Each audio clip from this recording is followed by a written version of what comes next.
রাজধানীর বংশালে স্থানীয় ভূমিদস্যু এবং চিহ্নিত সন্ত্রাসী মোহাম্মদ আলী ময়না সহ তার দোসরদের গ্রেপ্তার ও দৃষ্টান্তমূলক শাস্তির দাবিতে মানববন্ধন কর্মসূচি পালন করেছে স্থানীয় একটি ভুক্তভোগী পরিবার।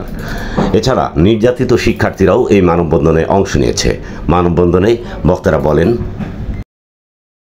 এখন আমি যখন 12 তারিখে হামলার শিকার হই, কোনো পুলিশ কোনো সেনাবাহিনী কেউ আমাকে সাহায্য সহযোগিতা করে নাই। আপনার কি মাথা খারাপ? 12 তারিখ থেকে 18 তারিখ পর্যন্ত হসপিটালে ভর্তি, তখনও পুলিশ আমার বিরুদ্ধে মামলা নেয় এবং আমার বাবার নাম আফজালতা নান্টু বলার জায়গায় তিনি নিয়ে মামলা নেয়, একের পর এক মামলা।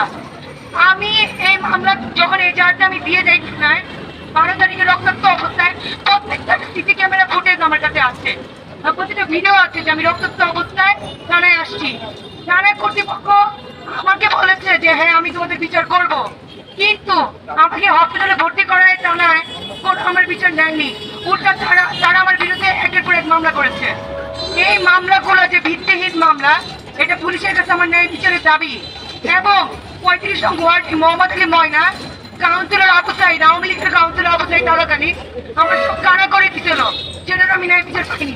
আমি ন্যায় বিচার প্রসঙ্গে মানববন্ধন করছি ছাত্রদেরকে নিয়ে। আমি আমার এলাকায় নিরাপদ না, আমি 35 নং ওয়ার্ডে কোনো নিরাপদ না, আমি নিরাপত্তা চাই। আমি আমার ওষুধ বাড়িতে থাকতে পারতেছি না, আমার ভাইয়ের হাত ভেঙে দিচ্ছে, আমাদের হাত ভেঙে দিচ্ছে, আমার মাথা ফাটাইছে। আমার সৎ ভাই সন্ধ্যে তারাদিন হাঁটুন একজন কুখ্যাত সন্ত্রাসী, যার প্রত্যেকটি এভিডেন্স আমার কাছে আছে। মোহাম্মদ আলী ময়না 22টা হচ্ছে সে মার্ডার করতে, সে আমাদের মতো একটা অসহায় পরিবারকে মেরে ফেলতে তার কাছে কোনো যায় আসে না। কিন্তু আমি বংশধারের কাছে ধিক্কার জানাই, আমি বংশধারের কাছে সুষ্ঠু বিচার দাবি জানি। যেহেতু আমি 12/8/2024 আমি মার খাইছি, এটা বিচার চাই। আমার দাবি একটাই, ন্যায্য বিচার, সুষ্ঠু তদন্ত। ময়নার মতো সন্ত্রাসী সুষ্ঠু বিচার, আমি সুষ্ঠু তদন্ত চাচ্ছি।